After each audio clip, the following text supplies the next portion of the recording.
저는 내리사랑교회 교육국을 섬기는 박종성 목사입니다. 저를 아시는 분도 있고 모르시는 분도 있겠지만 저를 못 보신 분은 없을 것 같아요. 그렇죠? 저는 올해까지 해서 다음 세대 사역을 꼽아보니 15년 정도 사역을 했더라고요.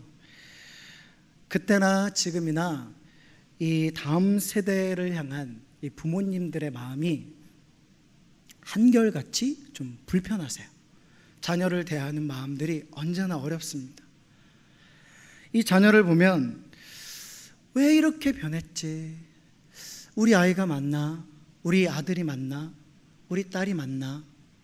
이런 생각을 하게 만드는 순간이 오게 됐고 곧 올 것이며 지나간 분도 있으리라 생각이 듭니다. 얘가 도대체 왜 이럴까? 초등부 때는 같이 성경 읽자 그러면 같이 와서 성경 읽고, 예배 드리자 그러면 예배 드리고, 그죠? 근데 이제는 하자 그래도 하지 않는 아이들을 보면 마음이 참 아프죠. 도대체 말을 듣질 않습니다. 귀가 없는 것 같고 듣질 않는 것 같고. 그래서 이런 아이들을 보며 부모님들이, 지금까지 제가 상담을 하면서 여러 부모님들을 만났는데 우스갯소리로 이런 얘기도 하시는 거예요. 어쩔 때는 아이들이 너무 미워서 이 아이들 잘 때 몰래 이사를 가고 싶어요. 금요일날 요괴벳의 노래 연평안 사역팀을 모셨죠. 너의 참 부모이신 하나님께 너를 맡긴다. 네, 그랬더니 우리 청소년 부모님들께서 갈대상자 공구합니다. 빨리 나일강에 띄워 보내십시다. 버려버리고 싶은 거죠. 그 마음 충분히 이해가 됩니다. 그죠? 그래도 우리는 그 아이들을 포기할 수 없잖아요. 포기가 안 되잖아요. 오늘 그렇게 사랑했던 자녀의 마음을 가지고 나온 한 여인의 이야기를 들려드릴 것입니다. 오늘 나오는 여인의 이름이 나오지 않죠. 스로보닉의 여인이라고 돼 있죠. 성경에서 성경에서 이름이 나오지 않는 것은 지역과 나라와 어떤 족속, 이것을 대표하는 대표성을 띠기 위해서입니다. 그렇다면 스로보닉의 여인은 두로와 시돈 지방, 이방 족속, 이방 민족을 대표하는 다음 세대를 향한 엄마의 마음을 갖고 나왔다는 거예요. 딸을 사랑하는 여인의 마음은 이 시대 우리 부모와 교회가 다음 세대를 건강하고 영향력 있게 세우기 위해 알아야 되는 정체성을 알려줍니다. 다음 세대들을 하나님 앞에 바로 세우기 위해 우리가 알아야 할 정체성 무엇일까요? 세 가지를 나누기 원합니다. 첫 번째는 자녀가 누구인지 알아야 합니다. 자녀가 누굴까요? 우리 아들이, 우리 딸이 누굴까요? 한번 스스로 자문해 보세요. 박종성, 얘는 도대체 누굴까? 미리 답을 알려드리면 우리 아이들은 그 정체성이 누구냐면 하나님의 자녀이고 하나님의 소유이며 하나님의 것이다. 내 것이 아니라는 겁니다. 우리의 것이 아니에요. 그것을 인정할 때 사단의 정복에서 벗어날 수 있고 사단에게 빼앗기지 않습니다. 여러분, 사단은 아무렇지 않은 존재가 아니에요. 지금도 사단이 전 세계적으로 구원받지 못하고 살인하고 강도짓을 하며 철저하게 패배하게 만드는 그 원인이 사단이잖아요. 사단이 얼마나 굉장한 존재일까요? 하나님을 대적한 사단의 존재입니다. 제가 중등부 아이들을 이렇게 섬기다 보면 이 아이들이 저를 대적해요. 중학교 2학년쯤 되면 이제 힘이 생기잖아요. 들어온 중학교 1학년 때 첫째 주엔 전부 저보다 작습니다. 남자애들이. 저보다 큰 아이들이 별로 없어요. 중학교 1학년 1월 1일 날 저보다 더 큰 키를 가지고 들어온 아이는 지금까지도 한두 명밖에 없습니다. 다 작잖아요. 근데 2학년쯤 되니까 저보다 조금 작거나 조금 커요. 그러다가 중학교 2학년 말쯤 되면 저보다 커요. 교회 오면 자기가 키가 컸다는 절대 기준이 있으니까 저잖아요. 절대 기준인 거예요. 저는 안 크니까 자기네 큰 게 보이는 거죠. 그래서 올 때마다 기뻐해요. 아, 내가 좀 컸구나. 근데 그럴 때마다 아이들이 힘겨루기를 합니다. 남자애들은 그래요. 힘으로, 몸으로, 물리적으로. 그래서 수련회 가면 이것들이 막 덤벼요. 그러면 제가 또 이렇게 담가주고 물을 먹이죠. 근데 그 중에서는 진짜 제가 힘이 딸리는 아이들도 있어요. 그럼 그 아이들이 견주어 보고 어떤 생각을 하냐면 이제 할만하다. 근데 감사한 건 고등학교 1학년쯤 되면 어른한테 함부로 하지 않는 그런 개념이 생겨서 덤비지 않습니다. 여러분, 사단이 그래요. 사단이 하나님하고 대적했어요. 견뎌볼 만한데? 물론 견딜 수가 없습니다. 근데 이 사단이 그런 존재예요. 우리의 소유라면, 우리의 아이라면 사단이 우리 손에서 아이를 뺏는 것은 너무 쉬운 일이에요. 8살짜리 아이가 6살짜리 아이 손에 들은 장난감 뺏는 거는 일도 아니에요. 우리 집안 애들이 그래요. 사람을 죽일 수 있고 또 죽였던, 쉽게 사람의 목숨을 빼앗았던 존재, 물론 하나님의 허락이 있었죠. 욥기를 말씀드립니다. 그런 존재가 우리 손에서 우리 자녀를 빼앗는 것은 아주 쉬운 일이에요. 그렇게 빼앗은 자녀가, 아이가 2000년 전에도 있었다라는 것입니다. 본문에 나오는 아이의 상태가 어떤가요? 우리 같이 한번 읽어볼까요? 오늘 본문 25절입니다. 같이 읽겠습니다. 시작. 이에 더러운 귀신 들린 어린 딸을 둔 한 여자가 예수의 소문을 듣고 곧 와서 그 발 아래에 엎드리니. 아멘. 사단이 빼앗았죠. 가둬두었습니다. 지금 어린 딸이 사단 마귀에 갇혀 있습니다. 활동하기 아주 좋은 시기입니다. 왜냐하면 그 전 말라기 시대부터 마태복음 사이까지 400년간 역사적 암흑기라고 해서 400년 동안 하나님의 기록이 말라기에서 마태복음 사이 하나도 없어요. 하나님이 일하신 흔적이 없습니다. 사람이 살아나고 거듭나고 또 안전뱅이가 일어나고 고침받고 이런 역사가 가깝게는 엘리사쯤 돼야 나타나는 거예요. 한 7, 800년 되는 거죠. 이런 일이 없었어요. 그러니까 사단이 활동하기가 아주 좋죠. 빼앗기가 아주 쉽습니다. 가둬두고 나가지 않고 감옥이 돼버려서 아이들을 가두고 있습니다. 제가 꽃마름으로 한 몇 개월 전에 장인 장모님을 모시고 식사를 하러 간 적이 있었어요. 제가 자랑하는 유일한 한 가지가 있습니다. 우리 성도님들은 제 설교를 많이 들으신 분들 아시겠지만 제가 자랑하는 게 딱 하나 있어요. 뭔지 아세요? 저는 자녀가 5명입니다. 요거밖에 자랑할 게 없어요. 이 5명의 아이를 데리고 외식을 한다는 것은 남북통일보다 더 힘들어요. 가만히 앉아있질 않잖아요. 막내가 3살, 6살, 8살, 10살, 12살 맞죠? 5명. 헷갈려요? 집에 있으면 사방에서 애들이 튀어나옵니다. 왜 이렇게 많은 거야 도대체? 이 아이들 데리고 식당을 가면 밥을 먹을 수가 없어요. 막내, 그 다음 4번, 3번 이 아이들은 통제가 잘 안 돼요. 근데 깜짝 놀란 것은 그 꽃마름에서 저희랑 비슷하게 아이를 데리고 온 부모들이 한 가정도 빼놓지 않고, 제가 봤어요 다. 그랬는데 한 가정도 빼놓지 않고 전부 스마트폰으로 아이에게 영상을 보여주고 있어요. 3살 정도 되는 아이들부터 6살, 7살 되는 아이들이 가만히 얌전히 앉아 있습니다. 이유가 뭘까요? 왜 그 아이들이 그걸 보고 있습니까? 이유는 딱 하나죠. 부모님들이 편하게 밥을 먹기 위해서. 2018년 바른 ICT 연구소에 따르면 12개월에서 6세 아이를 둔 부모를 대상으로 조사를 했는데 자녀에게 핸드폰을 사용한, 스마트 기기죠, 폰을 사용한 실태 조사를 했습니다. 아이에게 방해받지 않고 다른 일을 하기 위해서가 1위고 31.1%, 아이를 달래기 위해서 27.7%, 아이가 좋아하기 때문에 26.6%, 교육적 목적으로 7%. 통계 조사의 결과 85% 이상의 아이를 통제하기 위한 목적으로 스마트 기기를 사용했습니다. 물론 부모님들은 그렇게 생각하고 하잖아요. 내가 널 통제할 거야, 이런 건 아니죠. 하지만 결과가 그래요.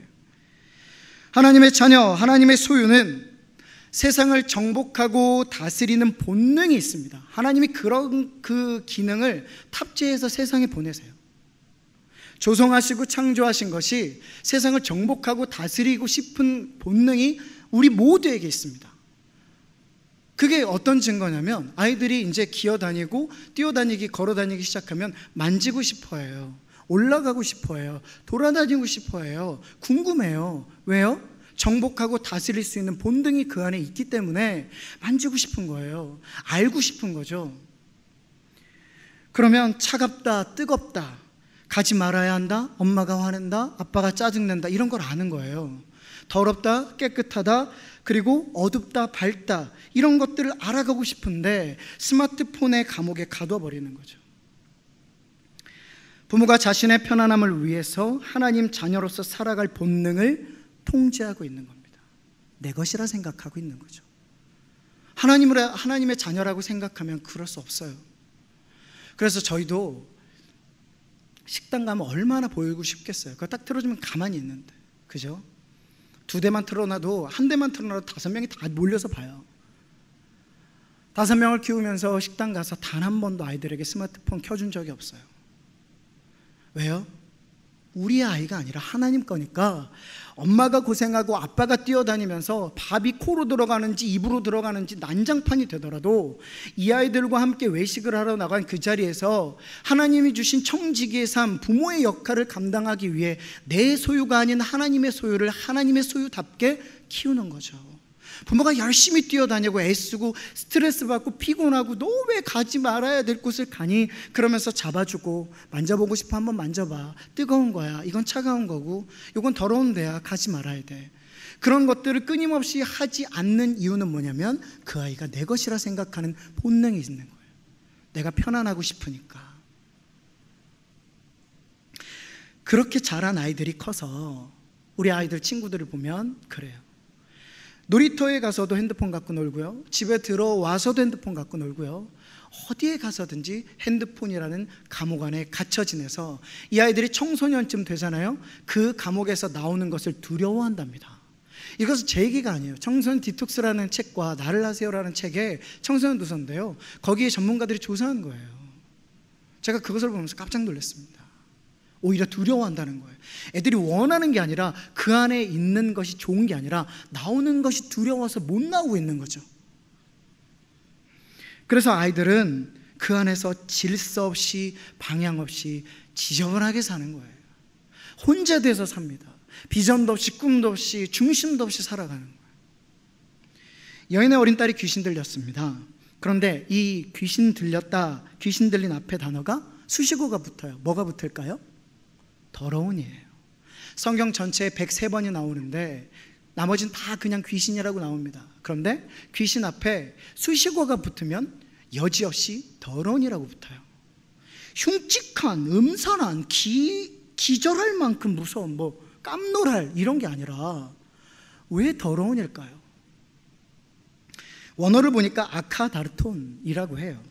헬라어는 잘 모르겠고, 영어로 보니까 이 번역이 좀 재밌어요. 뭐냐면 더티, 발음이 좀 구리지만 죄송해요. 더티가 아니라 unclean입니다. unclean, 지저분한 거예요. 혼재되어 있는 거예요. 어지럽혀져 있는 겁니다. 무질서한 거죠. 이는 하나님의 속성상 반대되는 사단의 속성을 그대로 얘기해 주는 겁니다. 하나님은 혼재되어 있는 세상 태초 그때에 수면 위에 깊게 운행하심으로 태초에 하나님이 천지를 질서 있게 운행하시며 창조하셨죠. 근데 사단은 반대예요. 갈라지게 만들고 하나 된 것을 깨지게 만들고 분산시키고 어지럽게 만듭니다. 우리 아이들 모두가 하나님의 자녀, 하나님의 소유, 하나님의 것이 될 때 사단은 우리 아이들을 함부로 빼앗아가지 못합니다. 사단은 우리 아이들을 함부로 대할 수 없습니다. 쉽게 뺏어가지 못합니다. 그러나 내 것이라 생각하고 내 것이라 키우게 되면 쉽게 빼앗기죠. 학교에 갈 때 그 아이들이 보호받을 수 있을까요? 나의 영역이 학교 안까지 들어갈 수 있을까요? 그 아이들이 친구들의 괴롭힘 속에 있을 때 내가 아빠와 엄마의 영향력 거기까지 닿을 수 있을까요? 그렇지 않죠. 내 것이라 생각하기 때문에 그렇습니다. 아이들의 진로를 정하고 악기를 배우고 운동을 배우고 성경을 배우는 그 이유조차도 하나님의 자녀로 살기 위한 것, 하나님의 소유로 살기 위한 겁니다. 그래서 세상에 빼앗기지 않고 하나님의 보호 속에 어지럽혀져 있는 우리 아이들의 그 내면이, 그 삶이, 그 패턴이 이제 하나님의 소유가 됨으로 인해서 재창조가 일어나고 하나님이 만지시는 질서 가운데 운행되어져서 보시기에 심히 좋았더라라는 우리 아이들과 우리 늘 사랑의 자녀들이 될 줄 주의 이름으로 축복합니다. 그렇게 돼야죠. 다음 세대들을 하나님 앞에 세우기 위해 우리가 알아야 될 정체성, 첫 번째는 방금 말씀드린 대로 우리 자녀들이 누군지 알아야 돼요. 하나님 거죠. 하나님 자녀. 두 번째는 이것입니다. 그분이 누구신지 알아야 합니다. 이제 우리 자녀들이 누군지 알았습니다. 하나님의 자녀죠. 하나님의 소유이죠. 그러면 동시에 뭐가 느껴지냐면, 그분이 우리 아이의, 우리의, 나의, 우리 가정의 주인이구나. 그분이 누군지 아는 거예요. 우리 아이의 주인이시구나. 그래서 예전에도 한번 말씀드렸지만 우리 아이는 Made in Heaven이죠. Made in Heaven. 제조사가 천국이에요. 제조사가 하늘입니다. 그러니까 매뉴얼도 거기서 받아야죠. 하지만 우리는 Made in Heaven, 거기서부터 시작한 양육이 아니라 On the world, in the world의 기준을 갖고 살아가니 충돌이 되고 아프고 싸우고 힘든 거죠. 우리 아이의 주인이시구나. 우리 가정의 주인이시구나. 그 일을 오늘 이 여인이 합니다. 오늘 본문 25절입니다. 우리 함께 읽도록 하겠습니다. 25절입니다. 시작. 이에 더러운 귀신 들린 어린 딸을 둔 한 여자가 예수의 소문을 듣고 곧 와서 그 발 아래에 엎드리니. 여기서 엎드리다라는 말은 완전하게 납작 엎드리다. 자기의 전인격을 엎드린 거예요. 메시아 구세주로 인정한 모습의 표현이었습니다. 네, 목사님, 그냥 엎드린 것이 앞에 있는 예수님을 구세주와 메시아로 모셨다고 표현하기엔 좀 모자람이 있지 않을까요? 그런 것 같아요. 그래서 다른 성경을 보니까 마태복음 15장 22절에 이렇게 나옵니다. 같이 읽겠습니다. 시작. 가나안 여자 하나가 그 지경에서 나와서 소리질러 이르되 주 다윗의 자손이여 나를 불쌍히 여기소서 내 딸이 흉악하게 귀신 들렸나이다 하되. 이 여인은 예수님을 주 다윗의 자손이여 라고 부르고 있습니다. 주라는 말과 다윗의 자손이여 라는 말은 같은 말이죠. 왕이다, 나의 주다. 원어적으로는 큐리오스라고 합니다. 이 큐리오스는 당시에 들을 수 있는 사람이 딱 한 사람이었어요. 이 말을 적용하고 부를 수 있는 사람은 한 사람이었고 한 사람이어야 했습니다. 누구죠? 로마의 황제 가이사였어요. 이 사람 외에 다른 사람에게 주라는 표현을 쓰면 반역이에요. 그것은 나라를 대적하는 거예요. 이 고백이 놀라운 것은 마가복음을 통틀어서 예수님을 주라고 표현한 첫 번째 고백이었습니다. 그것도 이방 땅에서. 그리고 베드로가 이후에 주는 그리스도시여 살아계신 하나님의 아들이심을 고백하는 거죠. 아마 옆에 보고 있다고 저 괜찮은 말인데 하고 얘기한 게 아닌가 싶어요. 이 고백이 너무 놀랍습니다. 그래서 지금까지 나의 주, 그리고 모두가 주라고 고백했던, 불렀던 로마, 그리고 로마의 황제, 거기서 주가 옮겨갑니다. 누구로 옮겨갑니까? 예수로 옮겨가죠. 주군이 바뀌었습니다. 주군이 바뀌었으니까 뭐도 바뀌어요? 나라도 바뀌죠. 내가 섬겨야 될 나라가 바뀝니다. 제도가 바뀝니다. 생활 패턴이 바뀝니다. 바로 하나님 나라, 하나님의 통치를 받는다. 하나님이 나를 통치하신다. 하나님 통치가 있다. 이것이 하나님 나라며 그것을 두 글자로 복음이라고 해요. 헬라어로 복음을 뭐라고 할까요? 아시는 분들 많으시죠? 헬라어로 복음을 유앙겔리온이라고 합니다. 이 문자적으로 좋은 소식, 기쁜 소식이라고 해요. 다시 말해서 앞에 부분과 연결을 하면 하나님이 통치하시는 것, 하나님이 주 되신 것이 기쁜 소식이고 복음이며 좋은 소식이다. 이것을 가장 잘 설명해 주는 성경은 오히려 신약이 아니라 구약에 있습니다. 제가 읽어드리겠습니다. 이사야 52장 7절입니다. 눈으로 따라오세요. 좋은 소식을 전하며 평화를 공포하며 복된 좋은 소식을 가져오며 구원을 공포하며 시온을 향하여 이르기를 내 하나님이 통치하신다 하는 자의 산을 넘는 발이 어찌 그리 아름다운가. 여기서 좋은 소식을 전하며라는 단어가, 그 문장이 유앙겔리조마이에요. 같은 어원입니다. 똑같은 단어예요. 그러면 이스라엘 백성들에게 어떤 게 기쁜 소식일까요? 지금 이사야가 얘기했던 당시에는 바벨론 포로로 잡혀가 있었어요. 다시 말하면 바벨론의 마루둑 신의 통제 아래 제사를 지내고 이방 종교에 빠져있던 이 모든 문화를, 이 모든 패턴이 하나님 주 되셔서 우리를 통치하실 것이다, 시온을 회복하실 것이다, 예루살렘을 회복하실 것이다, 주가 통치하실 것이다, 이게 그들에게 기쁜 소식이라는 거예요. 그래서 구약과 신약 모두를 관통하는 복음의 키워드는 오히려 하나님의 주되심과 하나님의 통치하심, 하나님의 나라입니다. 그것을 인정한 여인에게 예수가 왕 되시며 주인 되셨습니다. 이러고 났더니 현장에 없었지만 그 아이, 귀신 들린 아이가 나음을 입었어요. 하나님의 통치가 그 아이에게도 임할 수 있었던 것입니다. 누구 때문에? 부모님 때문에. 그 일이 가정 가운데 주되심이 있을 때 우리 아이들에게도 그 하나님의 통치가 이루어질 수밖에 없죠. 우리 아이들을 지키시고 함께 하시고 인도하실 분이 하나님밖에 없음을 인정하고 그대로 사는 우리 모든 늘사랑의 성도님들 되시길 주의 이름으로 축복합니다. 그렇게 되면 보호받는 경계의 차원이 달라요. 우리 아이들이 걷는 그 길의 대로와 넓혀져 가고 준비하신 하나님의 계획들이 차원이 달라버리는 거예요. 이 말씀을 들으셨을 때, 그래 맞아, 하나님이 우리 아이의 주 되시면 그 돌머리 같은 머리에 지능과 지혜를 주셔서 수학도 잘하고 영어도 잘해서 성적도 잘 맞고 좋은 대학 가서 유엔과 나사와 대기업에 들어가 영광이 될 것이다, 이런 생각 들지 않으세요? 저에게도 들어요. 그렇게 됐으면 좋겠어요. 그렇게 해주실 수도 있어요. 틀린 건 아니지만 맞는 것도 아니에요. 저는 수학을 진짜 못했습니다.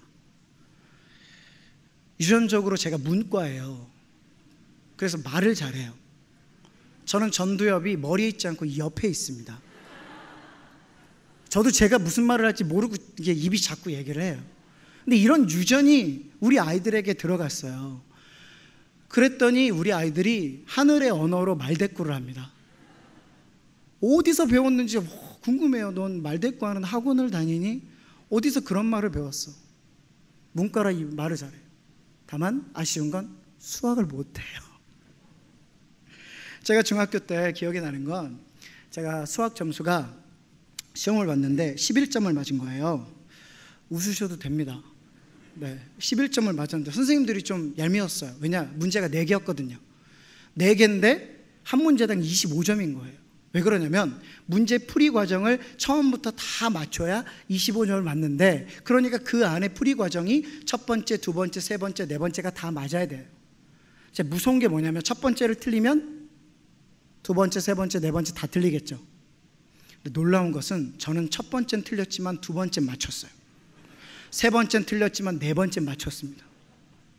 저는 어쩌면 수학의 천재일 수 있어요. 우리 아이들은 부모의 유전, 부모가 가지고 있는 걸 타고나죠. 머리 모양, 입 모양, 눈 모양, 피부결, 그리고 머릿결 다 인정하시죠? 그렇게 닮은 게 당연하죠.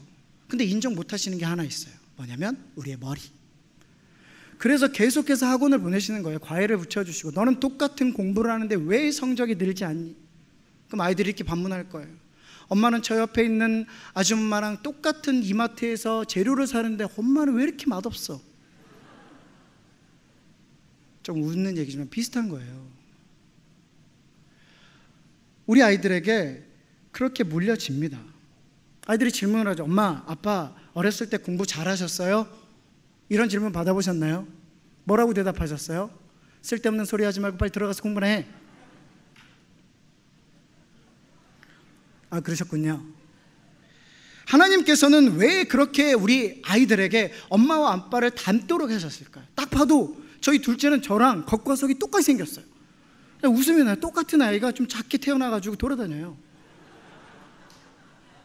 정말 깜짝 놀랐습니다. 말하는 것도 똑같고요. 왜 그러셨을까요? 그게 뭐냐면 아빠의 주가 누구신지 엄마의 주가 누구신지 영적 DNA도 물려진다는 거예요. 그런 말씀 아닐까요?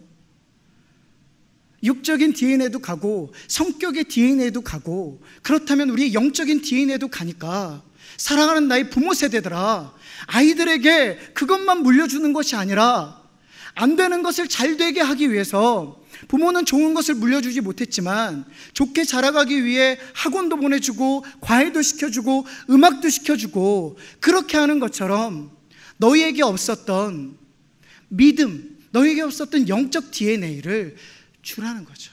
그것도 물려지니까. 믿음의 부모라면 세상의 더러움과 무질서 속에 질서 있는 하나님의 소유로 살아가도록 우리가 가진 모든 전입격과 물질과 사업과 하고 있는 프로젝트와 이 모든 것들이 아이들도 함께 보도록 엎드릴 수 있어야 됩니다. 주 다윗의 자손이여 예수여, 그렇게 부르는 것이 우리여야 되는 거죠. 주변의 모든 사람들이 알도록.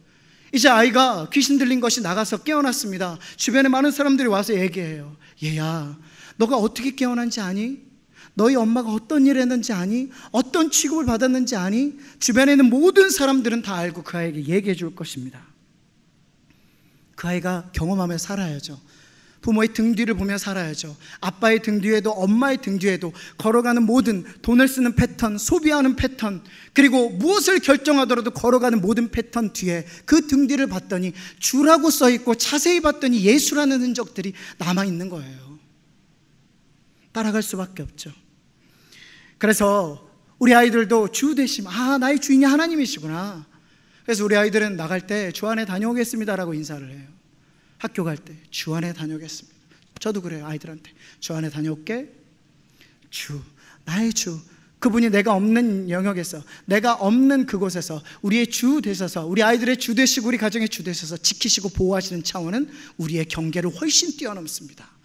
그래서 그 주가 두 번째로 말씀드렸던 그분이 누구신지 아는 정체성이에요. 이제 마지막입니다.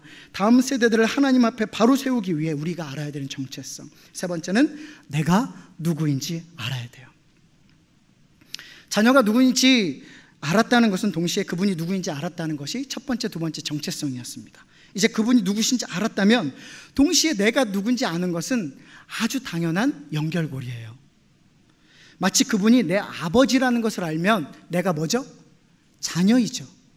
조금 쉽게 설명하면, 제가 얼마 전 아이들 시험 끝나는 때를 맞춰서 간식을 들고 학교 앞에 갔어요. 아이들이 나오면서 시험 문제를 얘기하죠. 야, 그거 수학 7번의 답이 뭐야? 어려웠던 문제에 대해서 이야기를 하죠. 그럼 아이들이 이제 답을 얘기하잖아요. 그거 3번이야. 정답이 3번이야. 그럼 뭐가 깨달아질까요? 내가 틀렸구나. 그죠? 아니면 맞았구나. 지금 정답을 얘기했다면 내 답이, 내가 쓴 답이 정답인지 오답인지 아는 건 아주 당연한 겁니다. 똑같아요. 그분이 누구신지 안다면 내가 누군지도 아는 게 당연한 겁니다. 내가 누구예요? 죄인입니다. 죄인이에요. 용서받지 못할 죄인, 살인자. 죄인이라는 것을 인정하는 것, 그 사실을 알게 되는 것. 예수님께서 그렇게 표현하십니다. 여인에게. 같이 읽겠습니다. 27절입니다. 시작. 예수께서 이르시되 자녀로 먼저 배불리 먹게 할지니 자녀의 떡을 취하여 개들에게 던짐이 마땅치 아니하니라. 쉽게 말해서 지금 개라고 표현하신 거예요. 만약에 제가 어떤 집사님에게 개라고 표현하면 전 어떻게 될까요? 근데 지금 이 개라는 표현은 개의 새끼를 뜻해요. 개의 새끼. 원래는 세 글자로 얘기해야 되는데 개의 새끼입니다. 그런 표현이에요. 지금 격렬한 표현이고요. 예수님께서 이렇게 표현하신 적이 거의 없어요. 시험하시는 거죠.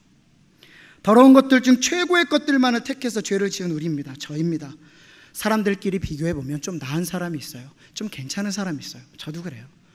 근데 하나님과 비교해 보면 아니라는 거죠. 우리는 모두 하나님께 거짓된 사기꾼입니다. 하나님 것을 드리지 않고 훔친 절도범이며 강도이며 강간범이고 살인자입니다. 우리 안에 음란이 얼마나 많은지 우리 스스로 깨달아야 돼요. 그 나라를 배신한 매국노고, 그래서 개취급을 당해도 당연한 것입니다. 그런데 여기 중요한 게 있는데 이것을 인정하면 돼요. 이것을 인정하면 돼요. 제가 읽어드리겠습니다. 28절입니다. 여자가 대답하여 이르되 주여 올소이다마는 상아래 개들도 아이들이 먹던 부스러기를 먹나이다. 맞습니다. 저 개 맞아요. 저 죄인입니다. 그런데 자녀들이 먹던 부스러기도 먹을 수 있지 않아요, 개들이? 당시 유대인들은 손을 씻은 다음에 빵을 뜯어 먹었어요. 떡을 먹었어요. 근데 먹으면서 한 번 더 씻어요. 뭘로 씻냐면 떡으로 씻어요. 빵으로. 빵을 비벼서 자기 손을 씻습니다. 그럼 뭐가 떨어지죠? 부스러기가 떨어져요. 그것을 개들이 먹었어요. 근데 개보다 못하다는 것을 자기가 지금 인정하는 겁니다. 우린 여기까지 못 가요. 우린 여기까지 안 가요. 왠지 아세요? 기분이 나쁘니까. 이 시대에 어쩌면 가장 교회와 공동체의 사역을 맡는 것은 내 기분입니다. 나의 자존심, 내가 밖에 나가면 어떤 사람인데, 내 나이가 지금 몇 개인데 나한테 그런 일을 시켜? 왜 그런 말을 하지? 만약 그렇다면 잘 들여다보셔야 돼요. 아직도 내가 주님보다, 공동체보다, 교회보다 높기에 구원받지 못했을 수도 있어요. 그래서 아까 말씀드린 거예요. 하나님의 나라, 주 되심의 통치하심은 내가 없고 하나님만 드러나는 거고, 그분이 나의 주인이라면 내 기분도, 내 감정도, 내 부끄러움도 무시당하는 것도 주님 것이라는 거예요. 나는 없으니까. 나는 죄인이니까. 이게 만약에 안 되면 거꾸로 거슬러 올라가셔야 돼요. 내가 그분을 모르는 거예요. 이 여인도 그냥 길거리에 있는 아무 여자가 아니었습니다. 수로보니게, 즉 뭐예요? 시리아에 있는 페니키아 족속이었다는 거예요. 아시겠지만 페니키아는요, 당시 두로와 시돈 지방에 있는 항만과 여러 무역으로 굉장히 부유한 그런 나라였습니다. 그리고 이 여자가 무슨 여자예요? 헬라말, 그리스어를 쓰는 여자였습니다. 그리스는요, 한때 이 모든 근동 지방을 패권을 잡았던 지배국이었어요.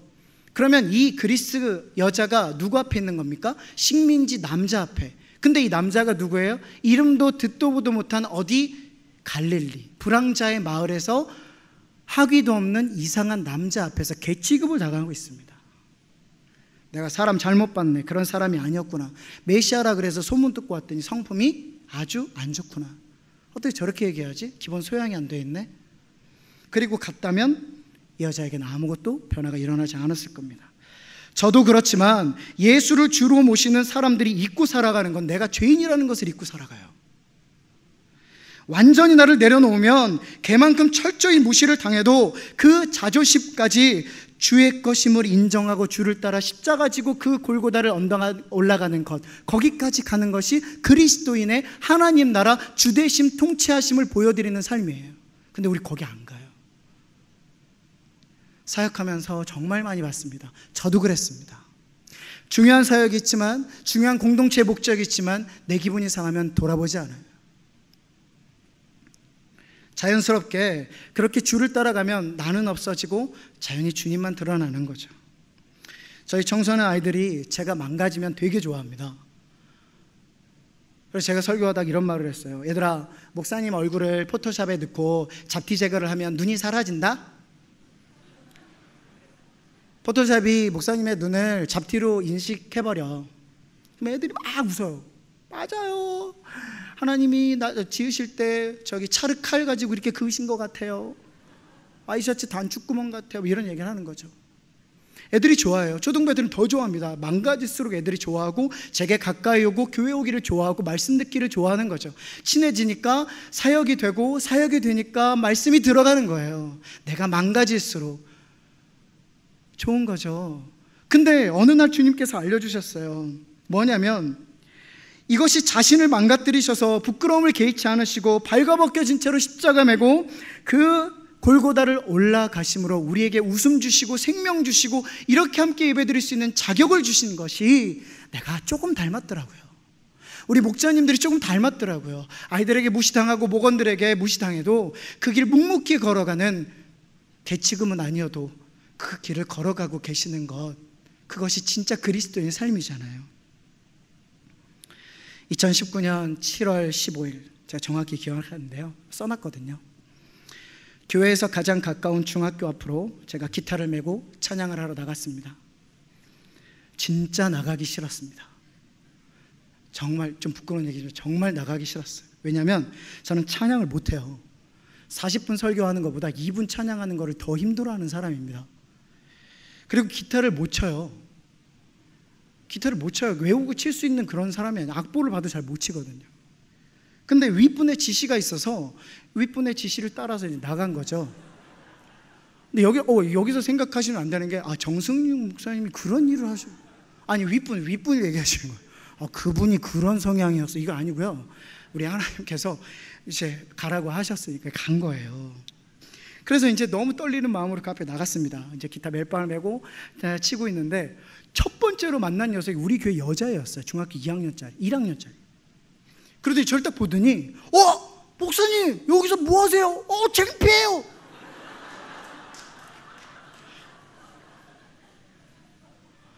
그리고 막 사진을 찍더니 텔레마케팅을 시작하는데, 야, 여기서 목사님 기타 치고 찬양해. 와, 겁나 헐 대박 막 이러는 거예요. 사진을 찍고 막, 야, 내가 너 때문에 더 창피하니까 빨리 들어가. 좀 더 하면 내가 목사라는 걸 내려놓고 싶을 것 같아. 그렇게 이제 있는데 진짜 신기한 건 단 한 명도 반갑게 인사해 주는 애들이 없었어요. 우리 교회 애들이 무려 20명이 넘는 아이들이 지나가는데도 아무도 반갑게 인사해 주는 애들이 없었어요. 심지어는 아는 체 할까봐 멀리서 보고 고개 숙이고 가거나 돌아가거나 이런 애들이 보이는 거예요. 찬양하는데 저 돌아가요. 다 보여요. 그렇게 하고 이제 교회에 들어왔습니다. 얼마나 자괴감이 들든지. 지금까지 당해본 모든 수모를 다 당하고 왔어요. 안 서고 싶어요. 하나님, 정말 못하겠습니다. 너무 쪽팔려요. 제가 그래도 5아이 아빠고 목사고 40이 넘었는데 코이어서 제가 왜 그런 수모를 당해야 돼요? 아무도 아는 체 해주지 않아요. 그렇게 사랑하고 아껴주고 기도해 주었던 아이들도 그냥 쌩 까고 가더라고요. 그리고 이제 말씀을 보려고 큐티를 시작했습니다. 언제나 나를 말씀으로 인도하셨기에 오늘도 말씀으로 인도함 받자. 그래, 하나님 말씀해 주실 거야. 명확하게 말씀해 주실 거야. 그리고 이제 폈습니다. 시편 108편 1절에서 5절입니다. 제가 읽어드리겠습니다. 하나님이여, 내 마음을 정하였사오니 내가 노래하며 나의 마음을 다하여 찬양하리로다. 비파 수금아 낄지어다. 내가 새벽을 깨우리로다. 여호와여, 내가 만민 중에서 주께 감사하고 문나라 중에서 주를 찬양하오리니 주의 인자하심이 하늘보다 높으시며 주의 진실은 궁창에까지 이르나이다. 하나님이여, 주는 하늘 위에 높이 들리시며 주의 영광이 온 땅에 높임 받으시기를 원하나이다. 제가 이 큐티를 딱 본 순간 다윗이 그렇게 밉더라고요. 두란노 출판사가 너무 미운 거예요. 왜 해필 그 날짜에 이 본문을 거기다 탑재한 건가? 그러니까 나갔습니다. 또 며칠 나가는데 도저히 또 마음이 너무 어려워요. 나갈 때마다 무시받고. 며칠 있다가 또 하나님, 그래, 한 번은 또 그렇게 얘기할 수 있는데 하나님 다시 음성을 듣자. 말씀에 입각해서 판단해보자. 그래서 또 봤습니다. 시편 109편 30절 같이 한번 읽어주시겠어요? 시작. 내가 입으로 여호와께 크게 감사하며 많은 사람 중에서 찬송하리니. 우리 하나님 얼마나 디테일하신지 많은 사람 앞에서 찬양을 합니다. 확신했죠. 그래, 흔들리지 말아야지. 네. 그래서 말씀으로 받는 거예요. 기도하다 감동을 받거나 그거보다는 하나님의 말씀 반석이라서 흔들리지 않아요.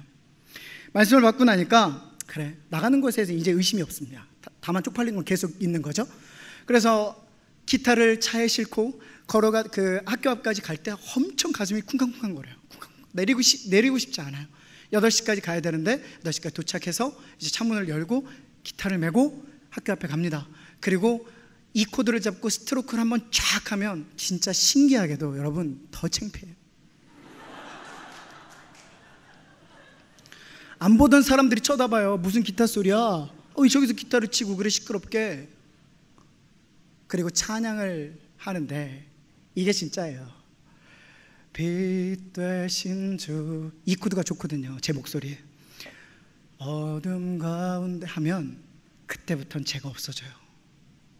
창피한 게 하나도 없고요, 찬양하는 동안 내내 하나님만 드러나요.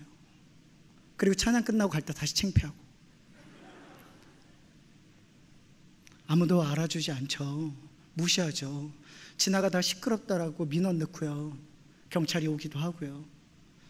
그런데도 나가요. 왜냐하면 말씀이 있으니까.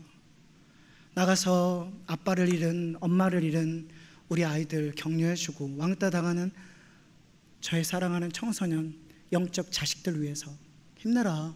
하나님 널 위해서 생명 주셨잖아. 포기하지 마. 하나님 널 포기하지 않으시는데 왜 너가 포기해? 하나님 널 사랑하셔. 이 얘기를 들어가는 모든 아이들한테 찬양하면서 다 해줍니다.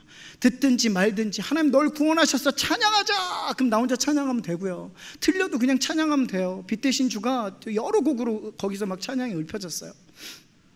그렇게 2019년부터 지금까지 아이들을 축복하고 격려하니까 교장 선생님 나오셔서 감사하다고 하고, 선생님들에게 목사님 앞에 나오면 인사라고 지시하시고, 지나가는 선생님들이 다 인사해요. 제가 가면 멀리 선생님들이 인사합니다. 안녕하세요. 지나가는 아이들이 추운 날 핫팩을 갖다 주고요, 음료수 갖다 주고요. 지난주엔 여자애가, 모르는 여자인데 제가 늘 그러거든요. 얘들아, 사랑하고 축복해. 하나님 너희들 너무 사랑하셔. 포기하지 마. 그랬더니 그걸 따라하는 거예요. 사랑하고 축복해요. 그게 누군지 몰라요. 어디 가서 이 아이들이 사랑한다는 얘기를 듣겠어요? 저의 자존심을 내려놓고 나의 기분을 내려놓으면 하나님이 영광 받으신다고요. 계치급을 당하더라도 우리가 그 자리에 설 수 있는 이유는 내가 죄인이었지만 날 구원하신 내 주 되신 하나님이 나 영원한 주 되신 건 나는 인정하니까, 나는 믿으니까. 그래서 지난주에도 찬양하면서 너무 눈물이 나는 거예요. 이 죄인을 기타도 못 치고 찬양도 못해서 코드도 계속 틀리거든요. 찬양도 안 맞아요. 근데도 거기서 찬양하게 하신 하나님은 저를 통해서 그곳에서 하나님을 찬양하기 원하시는 거죠. 오고 가면서 아이들도 만나고, 꼬마애들도 만나고, 초등학생들도 만나고, 할머니도 만나고, 이야기도 하고, 그러다가 지난주에 한 분이 등록도 하셨습니다. 그런 일들은 우리가 계치급을 당하더라도 다음 세대를 위해서 내가 죽고 주님은 사는 그런 사람, 죽어야 하는 죄인에게 이름도 없고 인권도 없고 배려나 권리가 없는데 오직 형벌과 심판과 죽음만 있는데 나를 건지사 내게 생명 주신 그 하나님, 그것을 인정하면 나를 대신해서 그 일을 당하신 주가 보이는 거죠. 나를 내려놓으니까 십자가를 잡을 수 있는 거죠. 그러기에 아무리 기분이 나빠도, 아무리 마음이 상해도 내 앞에 있는 주님의 일들과 우리 공동체가 밉지 않은 거예요. 갈 수 있는 거예요. 주님, 저는 죄인입니다, 개입니다. 그런데 은혜가 필요해요. 그럼 은혜 주시는 거예요. 의아한 것은 귀신 들려 고통 중에 있었던 것은 소녀였죠. 그런데 기도한 것은 누구죠? 엄마가 기도하죠. 그리고 그 아이가 낳은 것은 그 아이의 믿음 때문에 낳은 것이 아니라 엄마의 믿음 때문에 낳았죠. 다른 성경에 보면 회당장 야이로도 그랬죠. 아빠의 믿음 때문에 낳습니다. 성경은 그래요. 부모의 문제 때문에 그런 거예요. 오늘 본문의 토대로 모든 말씀을 나누었습니다. 누구의 문제였죠? 아이의 문제가 아니라 부모의 문제입니다. 우리가 엎드려야 돼요. 우리가 주님이라고 등 뒤에 새겨서 아이들에게 보여주어야 돼요. 그럴 때 그 아이들이 세상 가운데 보호받고 하나님의 자녀로 힘들고 어렵고 눈물 나지만 쪽팔리고 부끄럽고 조롱당하더라도 그 길이 예수님 따라 십자가처럼 걷는 거예요. 그 길 싫어하시죠? 말리고 싶으시죠? 실제로 말린 분들이 태반입니다. 제가 청소년 사역, 어린 사역 하면서 많이 봤습니다. 그렇게 안 가세요. 오늘 말씀 들으면 그렇게 할 수 있을 것 같죠? 괜찮은 설교죠? 감동적인 예배죠? 우린 변화되지 않아요. 이제 말씀을 정리합니다. 내게 허락하신 아이들은 내 것이 아니죠. 하나님의 것입니다. 아이들의 진로는 아이와 부모님들이 정하고 하나님은 그것을 이루어 주시도록 도와주셔야 하는 분이 아닙니다. 그것이 될 수는 있어요. 들어주실 수도 있습니다. 그러나 하나님이 지으신 용도에 맞게 지으신 그대로의 삶을 살지 못하기에 불행한 겁니다.